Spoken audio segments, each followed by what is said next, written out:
Natural हेना, अब प्राकृतिक मेहंदी जो त्वचा और कपड़ों का रंग बदलती है, खतरनाक लीवर बीमारियों के इलाज में भी मदद कर सकती है। ओसाका मेट्रोपॉलिटन यूनिवर्सिटी के वैज्ञानिकों के अनुसार मेहंदी लॉसोनिया इनमिस से निकाले गए रंजक लीवर फाइब्रोसिस का इलाज कर सकते हैं। ये बीमारी लीवर में अतिरिक्त ऊतक जमा होने से होती है, जो लंबे समय तक शराब पीने या अस्वस्थ जीवन शैली की वजह से होने वाली लीवर क्षति का परिणाम है। वैज्ञानिकों का कहना है कि जिन लोगों को लीवर फाइब्रोसिस होता है, उनमें सिरोसिस, लीवर फेल्योर और कैंसर का खतरा बढ़ जाता है। आबादी के लगभग 3 से 4% लोगों में ये बीमारी गंभीर रूप लेती है, लेकिन इसके इलाज के विकल्प अब तक बहुत सीमित है। स्टडी कैसे किया गया?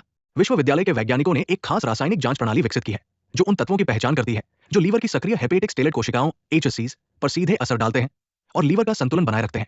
इस प्रणाली के जरिए उन्होंने लॉसन नामक तत्व को HSCs की सक्रियता को रोकने वाला संभावित यौगिक पाया। जब लॉसन को चूहों को दिया गया, तो उनके शरीर में लीवर फाइब्रोसिस के संकेतक जैसे YAP, SMA और कर्नल 1 कम हो गए।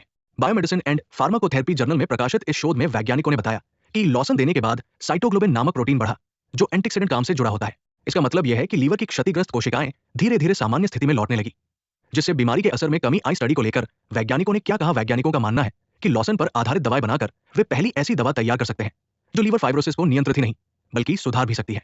ओसाका मेट्रोपॉलिटन यूनिवर्सिटी की डॉक्टर अत्सुको दाइकोको ने बताया कि उनकी टीम ऐसी दवा प्रणाली विकसित कर रही है जो सक्रिय HSCs तक दवा पहुंचा सके। उनका लक्ष्य है कि ये इलाज लीवर फाइब्रोसिस के मरीजों तक जल्द पहुंचे। उन्होंने कहा कि अगर हम HSCs जैसी फाइब्रोब्लास्ट कोशिकाओं की सक्रियता को नियंत्रित कर पाए, तो फाइब्रोसिस के प्रभावों को सीमित या उलट भी सकते हैं।